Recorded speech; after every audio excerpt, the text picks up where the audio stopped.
What is going on, guys? It is your boy Willie here in chibi form, coming to spread the cuteness. And today's podcast is with Walter H. He has a wonderful mind. He is a wonderful person, full of positivity and endless energy. And he is also a very smart guy. He's basically doing case studies in VR chat about behavioral biology, studying the disassociation some people have, and a ton of other factors that VR kind of brings to the human body and all its social aspects. And we have go in depth with a ton of different conversations in this podcast that are very enlightening, very mind expanding, and very helpful to those of you that have communities and have people that you're constantly checking up on and want to kind of figure out what could be affecting these people, and some kind of information here or there. If you have any questions after watching this podcast that you want Walter to answer, or you want any topics to be expanded upon, or any new topics to be brought into the conversation, please leave that down below in the comment section, and don't forget to subscribe so you can see the next podcasts as they come out. Anyways, without further delay, is our special guest, Walter H.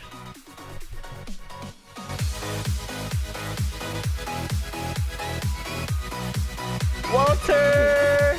Hey, Hello! How you doing? I'm doing good. How are you? How you doing, man? Oh, look at your heart. I'm doing really well. Okay. Hi, Walter.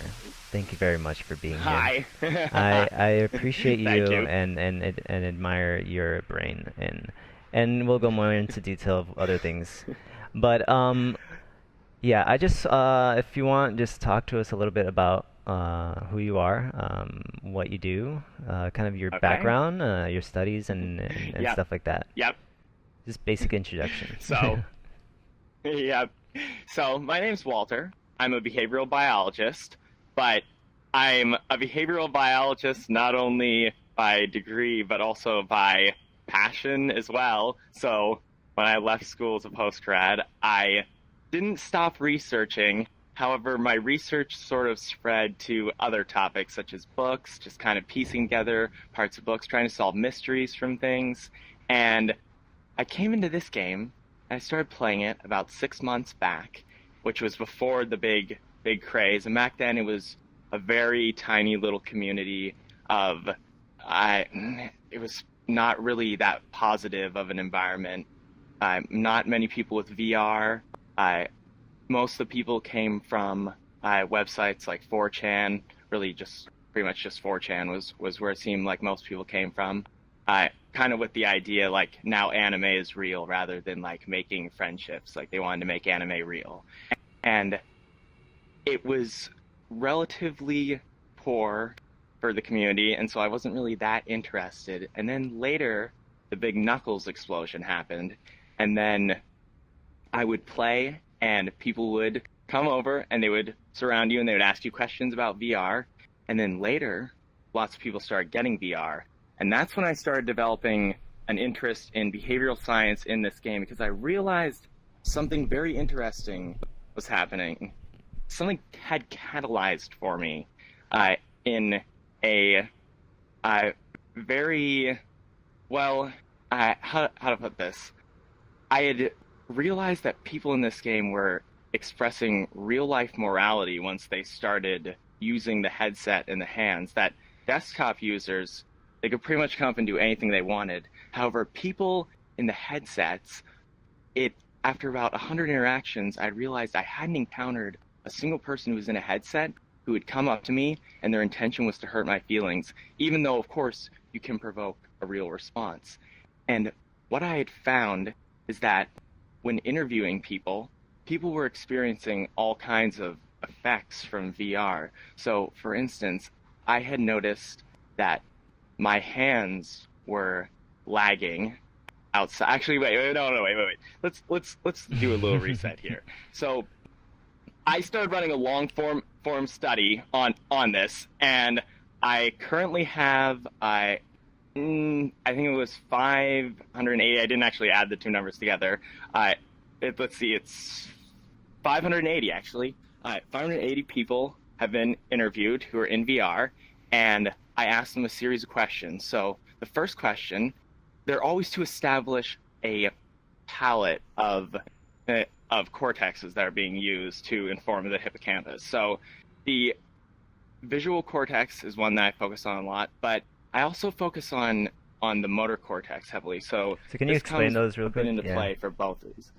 Okay, so your brain uses multiple parts to inform it, multiple tactile senses, right? You have audio, you have visual, you have your senses of touch, you have your olfactory senses, you have senses of taste, and there are a couple of other ones that are a little more obscure, like your sense of balance. Actually, you have a memory of your sense of balance, even though that's not considered one of the formalized quote unquote senses, though it has its own, it has its own presence. So you get all of these pieces of the brain pulled together, and it creates a heavy disassociative effect while you are using this technology.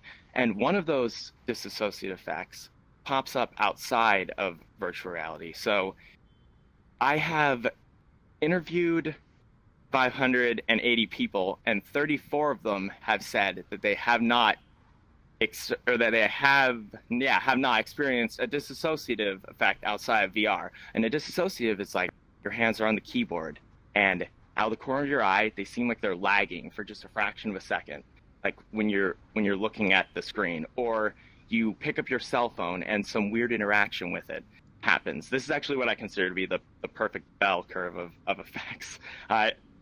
So the hands lying on the keyboard, then the cell phone, then virtual reality quality dreams, so a change in your texture of dreams, and then waking up from dreams or sleep and thinking that you're in virtual reality.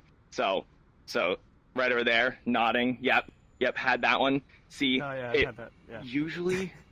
Wait, you woke up thinking you're in virtual reality?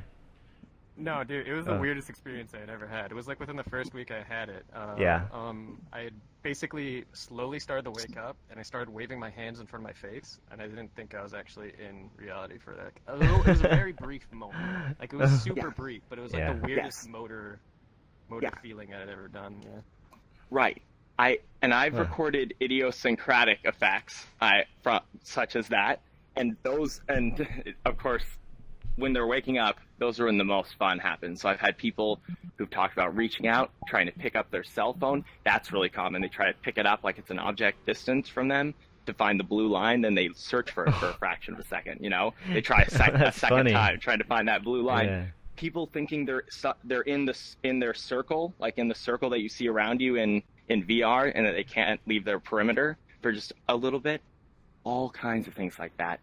And that, there's a reason why I ask, I always ask it in the phrase of, have you ever experienced a disassociative effect? Have you ever? Because the thing is that, like he said, this was in the first couple of weeks. You probably don't experience these now, right? Haven't experienced it for a little while. Got used to it. Yeah, exactly. Yeah, see, definitely. So they come at first, and sometimes you get like a flashback type situation to it, but usually you adapt after a little bit and start getting a little bit better grasp on what's real and what isn't, though it's not exactly how I think that's working. Though unfortunately I'm just one person working using like their studies for like a passion project. This isn't something that can be peer review quality, because I've just done one-on-ones, between myself and other people and collected this data. And so obviously it can't really be turned in for anything. Yeah. However, it can be used for personal insight, which is how I have been using it. So another major part, this is all about stringing different pieces of the brain together. So another major part is that people feel a psychosomatic response. For instance, have you ever felt hugs? When somebody hugs you, do you ever feel the warmth of it on that side of your body that they're on? Of course. Yeah. So some people, they don't feel that. They won't feel the touch on their hand. They won't feel, if you're holding their hand, you ask them, does this hand feel significantly different from the other hand that isn't holding the hand, and then it won't feel that. However, there's one test that you can fall back onto that utilizes a fear response and a response for like anticipation of pain. If you pick up a knife and you bring it towards your wrist slowly, you will anticipate the pain and you'll start feeling worry right here in your wrist. And it will most likely only work. I've come to the realization that if you can summon the object, then your brain most likely will know that you can remove the object at any time, so you won't be nearly so afraid of it. However, if you pick up a blade and then look at the blade, examine it from multiple angles so your brain knows that it's sharp and three-dimensional, then you bring it towards your wrist. I've had 17 people say that they couldn't feel it, but over 90% of people have said that they can feel it as it comes towards them. Most of them don't let it get there. However, the people who do let it get there, I've tested this on myself and felt a similar thing. And people, I bring them in, I'll bring in a person separate from another group, so they're not getting, and I make sure I don't poison the well too. Sometimes, because I like to talk so much, I end up almost poisoning the well and then have to go back. I'm like, wait, better revert this back a little bit and rephrase the question so I'm not giving my bias exactly. So people feel a triangle enter their wrist, a small triangle enter their wrist, like a point from the blade.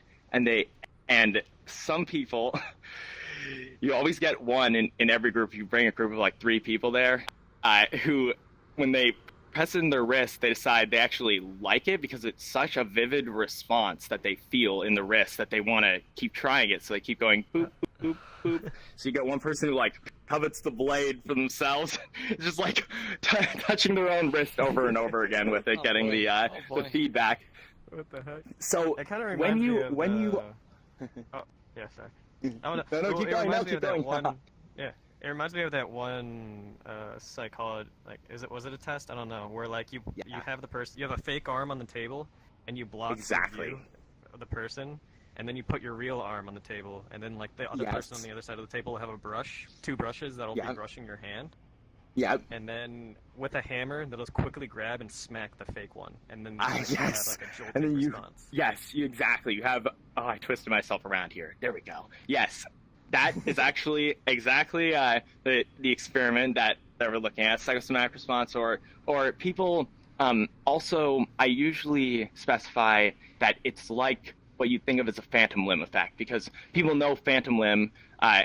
It's using fancy words only benefits you so far. You know what I mean? You can if somebody knows the word, then they'll be like, okay. But if somebody doesn't, then you're sort of just like, it's sort of just wasting their time in a little bit. So I usually specify that as well. I'm like, psychosomatic, or you might think of it as a phantom limb, and then I go on. And so, as you can see, people feel as well. They feel the tactile response, though, of course, they're not truly feeling it. They are in a way, because you know what I mean? It's not a real it's physical. Like, your brain. They're not. The person's not there, but your brain is giving you the feedback and the actual tactile. So when you form the memory of this, it has that pulling into it. It has the other big part, which I'm going to get to in just a moment, which is visual memory. So you have hearing, of course. You hear things.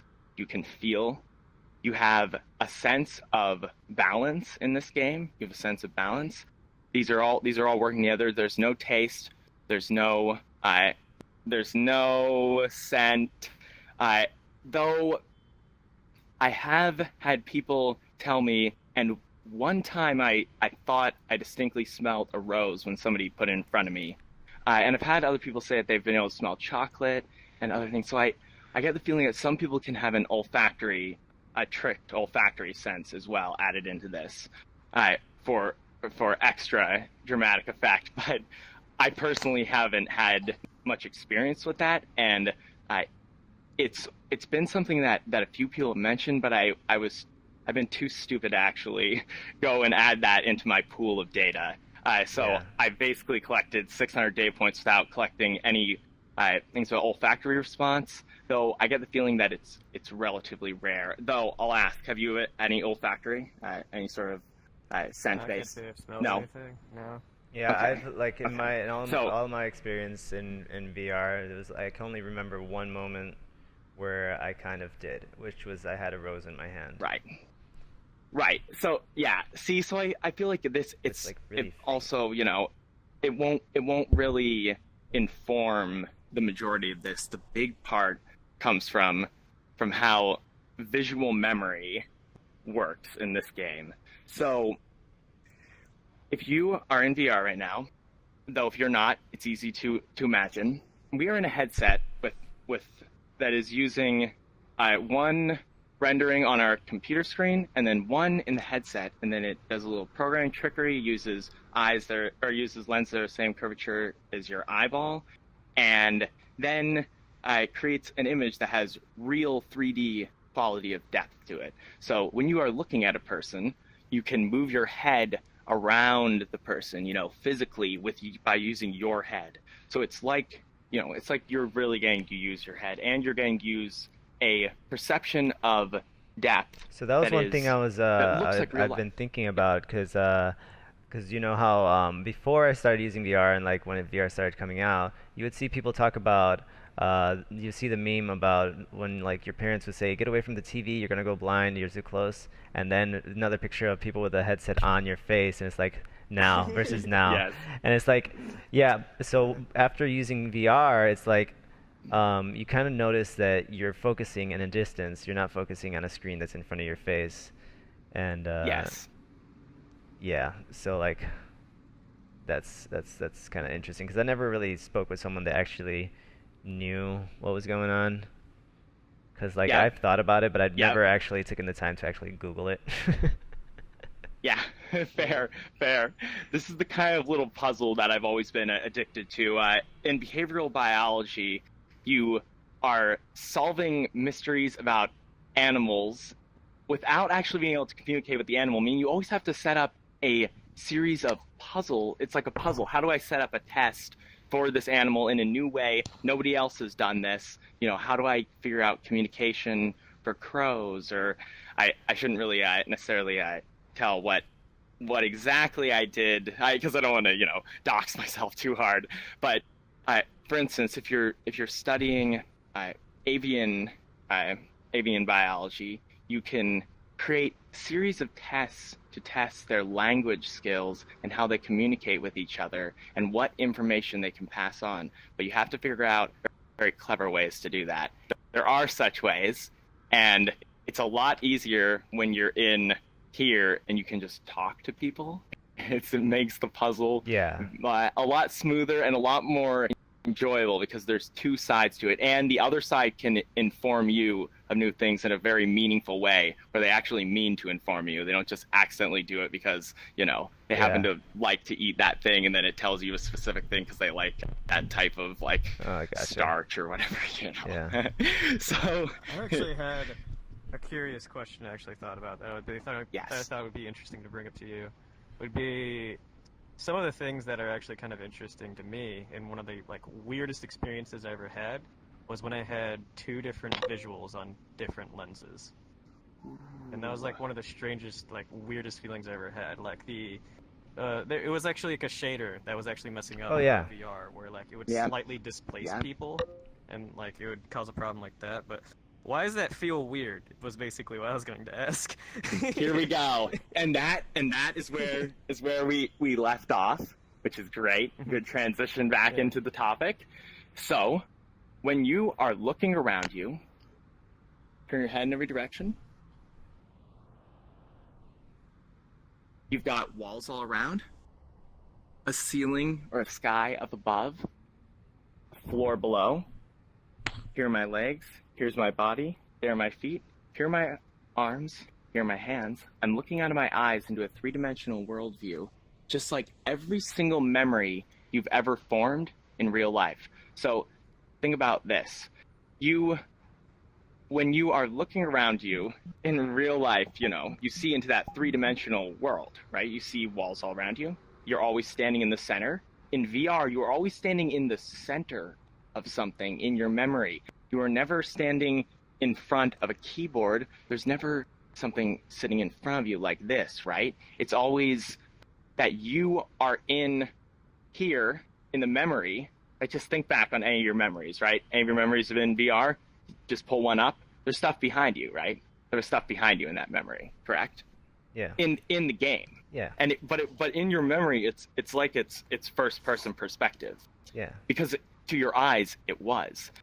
So when you are forming these first person perspective memories with all of this feedback all combined together, right? All of the memory feedback all working together, what ends up happening is you form a moral palette, moral interactivity that is the same as real life, except I even think a little bit more vivid than real life. That the morality actually in this game is being applied more acutely than in real life. So for instance, if you were to go up to 10 people in real life and try to interact with them, one out of those 10 people or more would probably tell you to screw off or something along those lines. You know what I mean? Someone wouldn't be amenable. I kind of have like an explanation to it, and they for would, that. and they, yeah.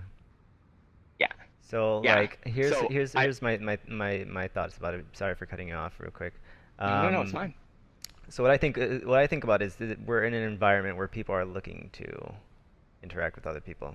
Correct. For the most part, Definitely. unless you're joining in on a friend's server and they're like, agreed, don't talk to me. But for the most part, I feel like it's like, oh, now's the chance to do exactly what I'm here to do. Instead of real life where people are like trying to avoid everyone and like, please don't talk to me. Yeah. So I agree with that. I agree with that. Totally. And I think that the morality, but the thing is that makes this so interesting compared to real life, is that morality has no reason that it should apply here other than, of course, the behavioral science that I just laid out, which applies, I think, a groundwork for why it does.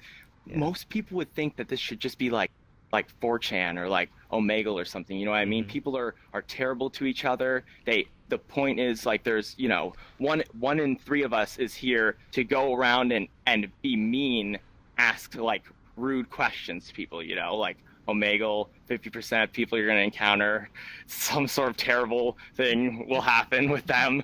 And and on this game, I went around and I asked people, because I had it crystallized to me that I had all these incredibly nice interactions and nobody in the headset ever come to me. And then I started going around asking everyone, how many interactions do you think you've had with people in the headsets with the hands? Always specifying headset hands, not desktop user.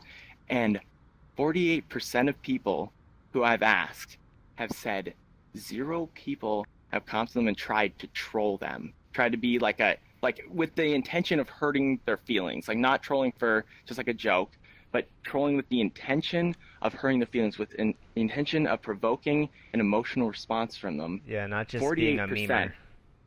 Yeah, not just being a memer, not just like being like like someone who's like creepy just because they accidentally are, you know, that's kind of just how they are, or something like that, or they're like weird. Somebody who's intentionally trying to hurt you, and 48% say 0. So let's just go around. I normally don't poison the well by telling all my data and everything first and giving such a. I usually go right into the question and then I step. Yeah. Exactly. So what? So what? I haven't had someone personally come up to me. But oh my god! Die! Troll, yeah. Look at you! Die! We're recording a podcast. What? We're recording a podcast. Sit down. Oh shit! Don't talk so much in there either. We can hear it. Oh god, there's a situation with the trolls that were going around that were actually hijacking screens. That was the only interaction I've had where it's like actually like malicious.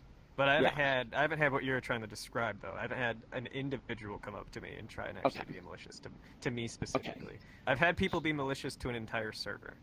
That's about it. Fair. So what about you, Hida? Have you encountered anyone? No? Nope. Okay. Fair. What about you, Limboy?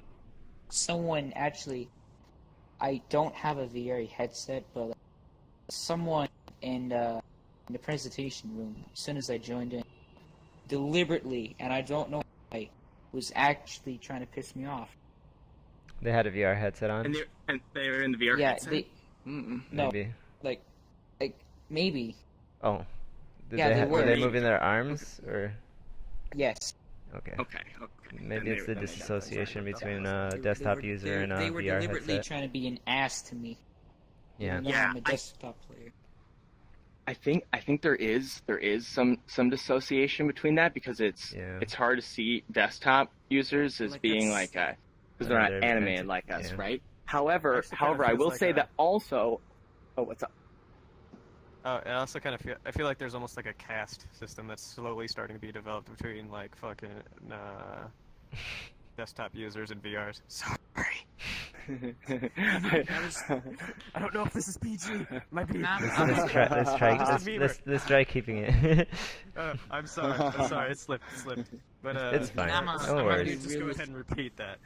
I actually don't care. Desktop user and VR. Yeah. No. I agree that there can be like a hierarchy of like mindset. You know what I mean? Where people feel a certain way about like a desktop versus like somebody who's not. It all depends on how vivid your perception of the other person is, really. But also, there of course is a percentage of people who are sociopaths. Most sociopaths people don't realize are actually like really good people who like they don't do anything. You know, that like they don't do anything evil for basically their entire life. You know, except for the normal evil things that every bad,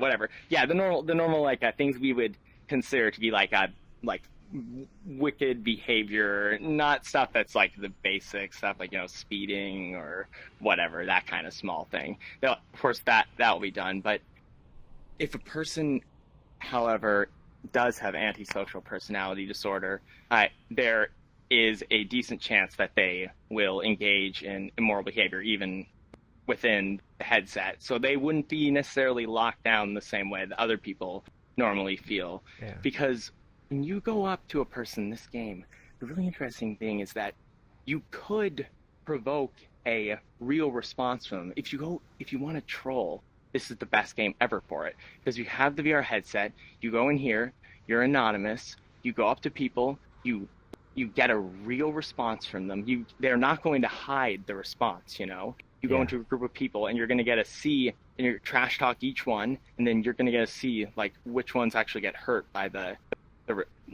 it in a real way, where you get a visceral feedback and you get to engage like up in their face, Now, they can't turn and start beating the crap out of you. Exactly. And you can just block them and teleport away, right? So you'd think it would be perfect for that. Yeah. However, this is the only person I've met that was deliberately trying to hurt me. Yeah. Right. Way. So I have had instances where people have come up and just trolled in public lobbies, just random people. But as soon as you acknowledge them and talk to them, it pretty much goes away. So it's kind of like, it's like, I'm just joking, whatever, haha. Yeah, suddenly you become a person to them. Suddenly you become a person, and it's really easy to see why. So in about 18 to 30 seconds, that's how long it takes for your short-term memory to form into a long-term memory, or to get popped into a quote-unquote void. It just goes. It's sort of there, sort of not. Sometimes it'll form something that you don't have access to. Sometimes it didn't form anything at all. But either way, to you, it's a bit of a void.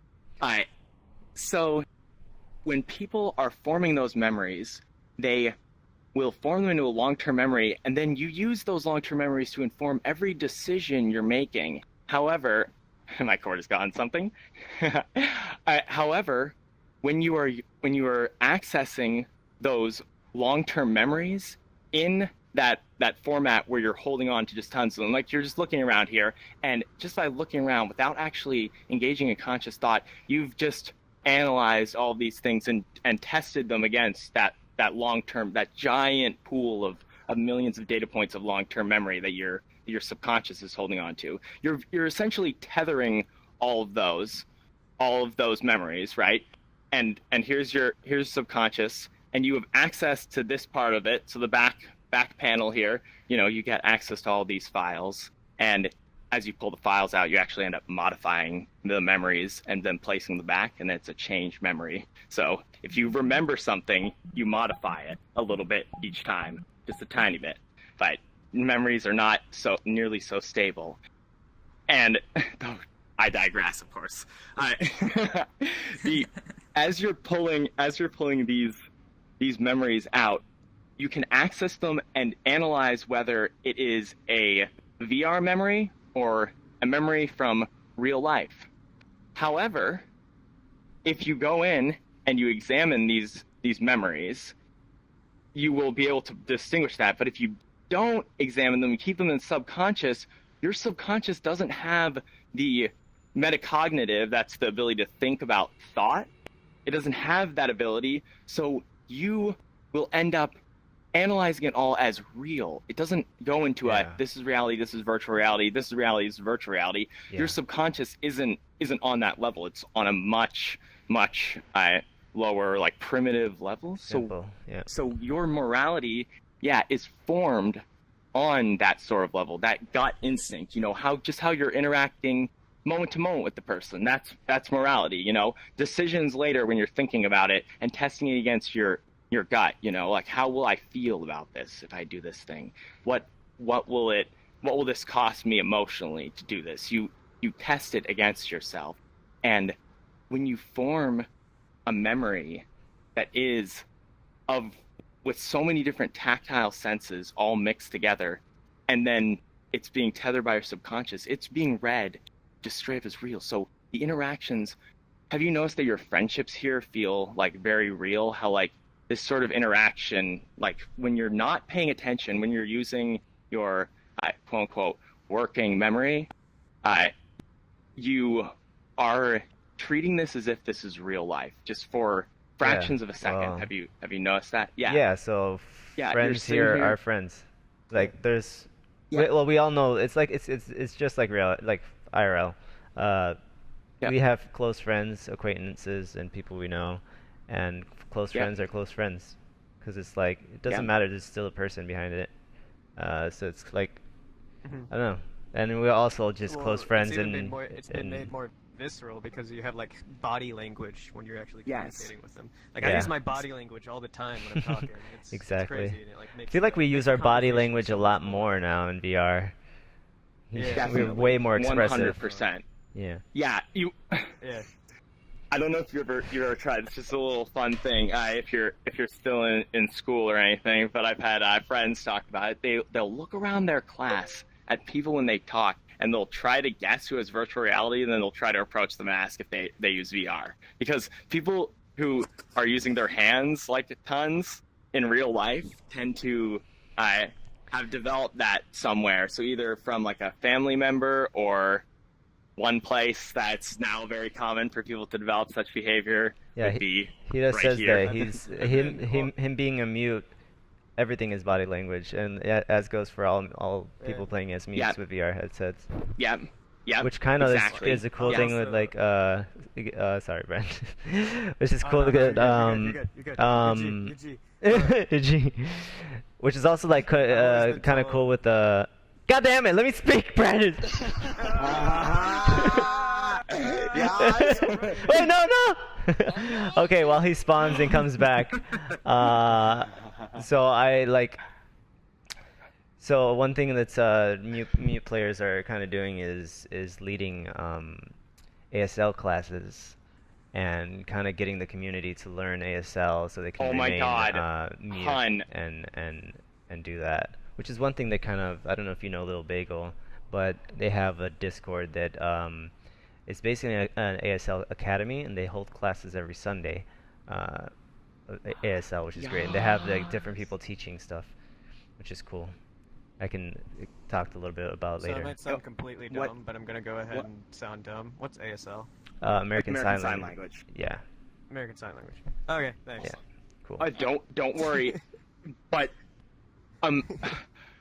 I see if I was better at keeping just from detangenting, I would have already gotten to the point where I talked about what I think the biggest takeaways from this game are, and one of them involves American Sign Language. So, in this game, I think the large takeaway that I found from my pool of research is that this game has real morality in it, which means people are forming friendships that won't have betrayals, but also like betrayals in the same way. You know what I mean? They'll have to be motivated by, this game won't be like people are always worried that you're going to steal each other's gold or whatever, you know, all the RuneScapes, like, or World of Warcraft or whatever stuff, you know, people, they'll try to scam each other. They'll try to, you know, you'll give somebody a loan and then they never pay you back, or, you know, that kind of thing. That sort of thing isn't conducive to this game. And I think that the lack of currency, the lack of all of these other factors that create pressure for immorality makes it so this is one of the best therapeutic landscapes that there is. I would actually, I don't know if I can reasonably argue that it's the best tool for therapy that's currently on the market for people. It's got to be for just people to kind of pick up, you know what I mean? Something that somebody can just purchase without any sort of FDA approval. I feel like this game, I've seen people over and over again talk about how it's helped with their anxiety, helped with their depression. They came in here, they had incredible social anxiety, depression. They didn't want to talk. They were, you know, they felt like they were sort of like an outcast, and then now they've had a community and a real sense of community and the ability to, there's so many factors that play into how people can interact in more meaningful ways here. For instance, you get to just instantly select perfectly symmetrical features. So it's a lot easier to, for instance, if one of you, now everyone here is playing symmetrical featured character, but if one of you had asymmetrical features for your body and your face, you would be able to note that people always stare at, if there are 4 people in the group, that the vast majority of the time, an unreasonable majority of the time, will be spent looking at those and not looking at you because of your asymmetrical features. So in this game, you can bypass a lot of these social problems. You can create an environment in which you can interact with somebody in a one-on-one and know that you can instantly block the person, teleport away if things get too, you know, if things get too pressured. You can escape right away. So it doesn't create that, it creates an environment where people can come in and they can start adapting to more and more difficult social situations. You know what I mean? They come in here in the most controlled environment. They learn eye contact, body language. They gain social skills. Eventually, a lot of times if a player is mute, they'll start speaking later on. They'll talk about. I kind of wish there was a way to study how that affects them in real life. Like, we can see them and everything here, but it'll be interesting to see how that translates in real life if they actually gets better. Do you find that now in real life were you always the type of person who said the last word? I know I was, so I'm a bad example because I love to talk addictively. Yeah. But have you noticed that now you fill up like voice time in your social group a lot more, or maybe you or like when you talk to somebody at, like, let's say somebody who's just at a store and you're purchasing, you know, at the register, the clerk, you're purchasing something from them and you suddenly want to say multiple things to them. Yeah, talk more to them. Yeah, definitely. Right. Do you talk Here, more you to, want like, to sit store next to clerks him? and stuff? Oh yeah, I've always been a social kind of person. Okay. I was a DJ. Yeah, see, exactly. Sit next to Walter. It's different. Yeah, you gotta ask that. Walter, that this is thing. Diru, Walter. I don't know if you guys already know each other. How are you? Yo. How are you? Have you seen social benefits from this game? Kind of. You can talk about the counterpart as well if you want, and if there's anything you can think of. I don't really see a whole lot of cons. The only con that I do see is in social groups that have like a number of people that have, like, for example, I have borderline. So a lot of things are learned experiences instead of like the emotions being yourself. You kind of feed off of other people as well. Yes.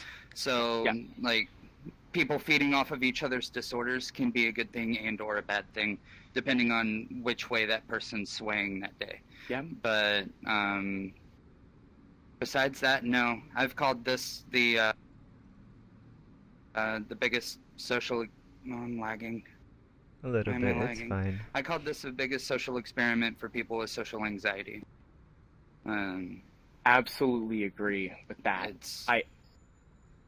I think it's a bit more far-reaching than just social anxiety. I think that this could really help people learn certain behaviors that are incredibly difficult for them in real life to gain mastery over, because you can talk to thousands of people over just a period of 2 months in one-on-ones. That means you can have thousands of interactions in which you maintain strong eye contact. I mean, you can train yourself to have memory, real-life quality memory that you're informing your interactions with real people with, to maintain eye contact. So a person with, say, like who's on the autism spectrum, they would have difficulty with eye contact. But perhaps, though I haven't, again, like you said, testing the effects outside of, right, I don't have access to that. Yes, I wish I had access to multiple tiers of data like that, so I could get into the next tier out and see what the real. I'd love to also see the neurological changes in chemistry. So, for instance, you are what you eat, chemically speaking. When a person is depressed chronically and you look at their brain, it'll look completely different from a person's brain who has been happy for the last year. You know what I mean? If you're depressed for a year, your brain's going to look different from a person who was happy for that full year. And the looks different comes from chemical changes within the brain.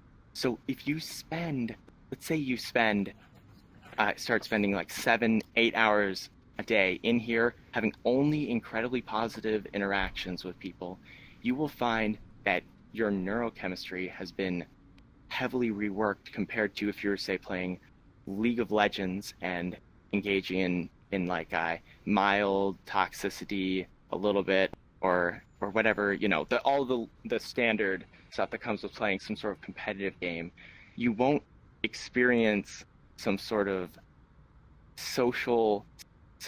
change in your psychology, most likely, that ends up having a great positive benefit for you. But if you spend all this time interacting with people that feel like people, giving out hugs, feeling the closeness, you will find that is creating an actual neurochemical change. So once you start, you can actually fake it until you make it. Also, in the sense of neurochemistry, if you force yourself to be happy all the time or force yourself to be sad, you will become a sadder person. You'll become a happier person, and it won't just be an act after a little bit, because the actual chemicals will be reshaping your brain. So even though you're just essentially faking it and just like pushing the happiness on yourself or pushing the sadness on yourself, eventually that actual change you were enforcing by your will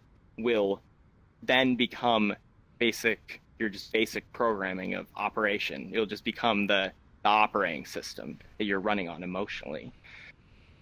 So I think I also know that I actually use that as my grounding, Kagedera-san as my grounding principle to keep my egomania in check.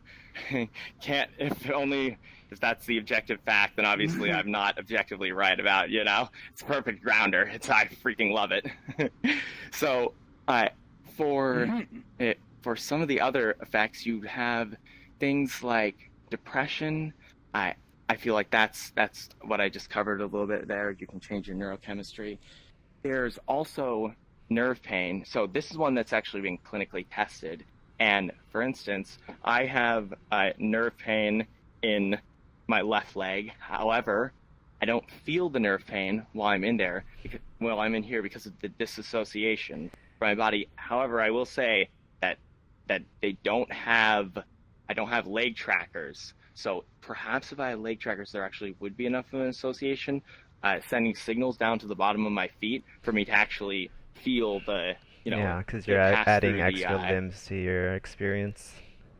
Exactly. And I've seen increase, though leg trackers are so rare, well, becoming more and more common, but still so rare that it's hard to get a proper disassociative palette from people, because they usually, the thing is that disassociatives usually pop up very early on. So if you're going to get a disassociative from your legs, you would probably have to get it from a bundle package. You know what I mean? I think this sort of thing will be easier to study when 3 generations down, everyone just comes with default legs. Yeah, I think I only know like one person that had like the leg trackers relatively early in their VR experience. It'd be interesting to ask them. Maybe Bobby had it like immediately. That was the first thing I ever met him in. Probably a good person to ask. I don't know if Ninja Ninja Kikyo got her leg trackers fast. And the thing is that I really wish that these did come in a package deal and were so common, because just like you're saying, the one person who I talked to who had them from the start, he won't walk into people, and you'll see him engaging in the behavior of never, when he's walking forward, he can't do it, and he'll just tell you, no, I can't. I can't. If you ask him, can you just like walk through someone? Because I've watched him navigate a room, and he always has to bypass people. He can never just go through the fastest route, just right through the person like I just did there. For him, it's like the movement itself is part of his association with the game, part of how he renders his working memory into the game when you're just holding those little moments of instinct. It's like when he sends a signal forward to his leg to engage in some sort of procedural process. It's actually called procedural memory, but people refer to it as working memory. It's more easy to use the colloquial, because it's just like psychosomatic, you know what I mean? Yeah. So with that sort of procedural memory, you send out your arm to do a command, right? I'll start with this, because it provides a little more interesting basis for it.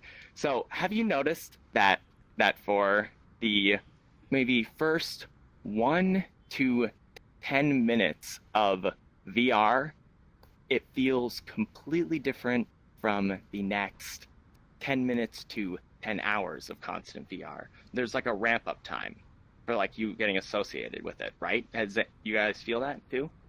You feel like a ramp up, where you feel like you're in yourself in the VR? Yeah, I don't. Like how you naturally feel. A little bit, right? It doesn't. don't. Yeah. I'm trying to think. I don't get that.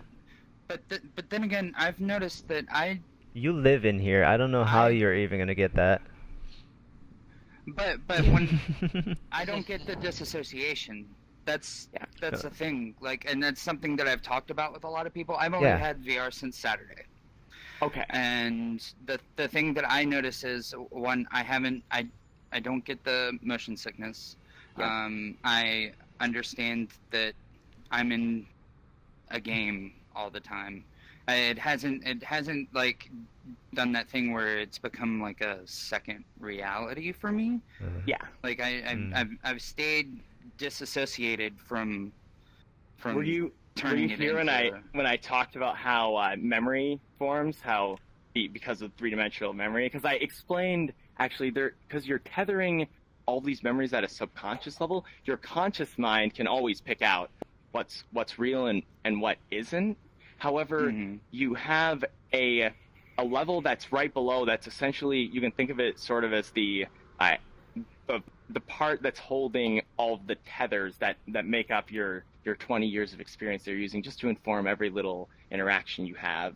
Just like looking around is being informed by like 20 years of little experiences. Although you can consciously pull up, like, why do I associate that with like a skyscraper? And like, because I saw these skyscrapers and here's some images in my head. And right. But before you do that, you just associate it with a skyscraper. So you're actually engaging in like a subconscious level of acceptance of this game. That's why perhaps would you feel bad if you went up to a person and you were mean to them in this game, even though, have you been mean to people in other games? Because normally people in other games, they'll be willing to say like GG easy, even though they know it upsets them when they see it, or they'll be willing to just like in a moment, you know, in like a flash moment, your friend says GG easy at the end of the League of Legends game, or you lose, or whatever, you know, some sort of thing that they know hurts the other person.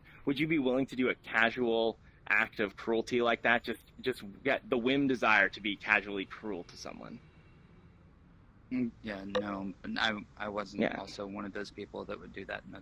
I think that this game for therapy has just vast applications. In fact, you can go even further into how this game essentially is tricking people into bettering themselves. So think about all the people you know who are going around just having positive interaction, wanting to talk to people, wanting to expand themselves. Like, just look at the people here just sitting, listening to other people talk, just people wanting to engage in something like this, something where it's actual meaningful character development of yourself, not just like talking about like, wow, that's a really cool build for Pantheon. How'd you do that? Like what's your strategy for you know, like your level 3 strategy? How come you always get the first blood then? And you know, things like that. Those sorts of interactions are very not meaningless, but they don't give you meaningful character development for yourself as a person. Whereas this game, you go around and almost all your time here is spent positive. You spend 500 hours here. That's 500 hours of positivity, 500 hours of most likely all kinds of self-betterment too. Do you have friends, for instance, this is bringing it back to the American Sign Language, because I'm actually trying to learn American Sign Language, because I feel like it's the second language of this game. I feel like it's a natural second language, and I feel like it's going to become even more natural once hands become hands, you know, instead of I feel like we're using a version of a VR chat version of ASL, because we can't do certain things, so we can't like do the crying. Crying has to be like this, right? And stuff. You can do a lot of things. You can do like a lot of things like good and bad, you know, like a lot of them work really well in here, but many of them, exactly, don't have the same flow. So you have to figure out a version of it to modify into here. But do you know other people who've learned languages or anything? I think the implementation of the Knuckles controllers is going to make applying ASL in this game a lot easier. Have you seen Walter? Have you seen the Bomber posted a video in the Discord? I believe that it was this controller, this glove that you would put on, and it would actually be able to feel what you were touching. So you had a ton of sensors on it, and then you will also get resistance when squeezing objects. So you actually feel like you're holding stuff. You know, what's funny is that I was actually going to bring that up. If you hadn't mentioned that, it's funny because the natural progression was obviously heading towards that topic, because I was thinking of the same exact thing about the exact. So there's another one where not only does it have that, but you can place it on your body and it will go around and put resistance. Like your arms will create. So they have a bunch of. Obviously, this is in a prototype, and this is, of course, at a university. I would freak out if you have one of those and it just malfunctions and crushes your body. Yeah, it sounds. Oh, wow. Super It's fast. just like a small little thing attached to your hands, and then it goes a little bit up your arm, but it has a series of electrodes attached to it that go all the way up, and then they'll stimulate the muscles. So what it shows is this guy, when he goes up to a wall, of course it's a maze, so he has to get to the other side, and so the easiest way to get through a maze in a VR maze is just walk through the walls, right? So he walks up to the wall and he pushes on it, and you see every muscle in his arm start flaring as he's trying to push through this wall. And later you see him push on things that are like of different weights. This is 5 pounds. This is 10 pounds. That's crazy. This is 20 pounds. I never even thought about him... that kind of technology happening, where it's like forcing your muscles to stop through electricity. Virtual workout. Jeez, and dude, you were mentioning malfunctions. If that malfunctioned, like, no. Tasing. Experimental tech. Don't use it in the bathtub, kind of thing. Definitely not. And the big takeaway that I have from this is that this game in the future and the landscape of these sorts of games will be a very moral heavy landscape, that even I feel if these sorts of games have a currency, like say most games with heavy immorality do, and even of course the anonymity stays like this, where we're anonymous, I still feel like the level of immoral behavior will be very, very low, and that people will have a very hard time actually dealing with the moral consequences of their actions if they are to, say, steal from someone or scam someone or betray a friend for monetary gain. They will feel that, and then it will make them not want to do it again. So I feel like this makes it much, this levels the moral landscape.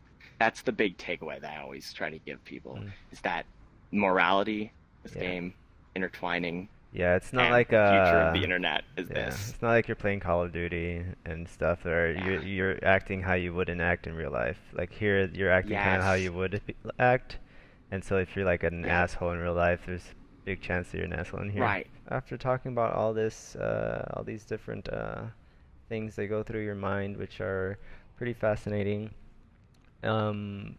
Just give me some like closing remarks. Any place that if like people can reach you, or if you want to plug anything, or yeah, sure. Oh, I don't do Twitch or YouTube or anything like that. I like the interpersonal interaction, and I don't want people to feel like there's someone else watching other than me. I love being out of moments where I'm crying with the other person, where it's like super, it feels like you're so close to the person. It's just this gorgeous interaction. So I don't have that. However, I do have a Steam. It's Walter H, all one word, capital W, capital H, #, hashtag 8171. Well, I'll put that in the description of the video as well. Yeah. And you can also add me on this game if you'd like to talk. I just go around. I'm just trying to spread happiness. You've seen a much more controlled version of myself. Normally, I'm out laughing constantly. Going around, having fun, trying to spread my constant happiness with other people and improve. It's my own version of what you're doing, essentially. You know what I mean? So I'm people are trying to engage in their own little styles, and that's sort of mine. Going around, having fun, mostly talking to people about science. Everyone seems to have a real passion for this topic. When you go into a group, you can accumulate like 8 people just standing around you, all listening as you talk. People interacting with you. It's amazing. Well, thank So, you. that's who I am. Thank you so Here much, for Walter. positivity. I love you so Yeah. much. We love you, and I hope to have you back Yeah. on the podcast. We can have more conversations, Yeah. more in-depth Yes. things, and keep updated to what you're doing. And Yes, stuff. yes. If you ever find like a panel of people who are engaging in like therapy for their friends and whatnot, I'd love to be involved in that. Okay. Because that's the Wonderful. those are the kind of people who would probably really benefit most from this sort of insight too. Yeah, you know what I mean? The definitely. sort of Cool. unlike because they're the people who are dealing in the moral landscape most of all. So yeah, if you Great. ever find anything like that, I'd love to be there. Well, cool.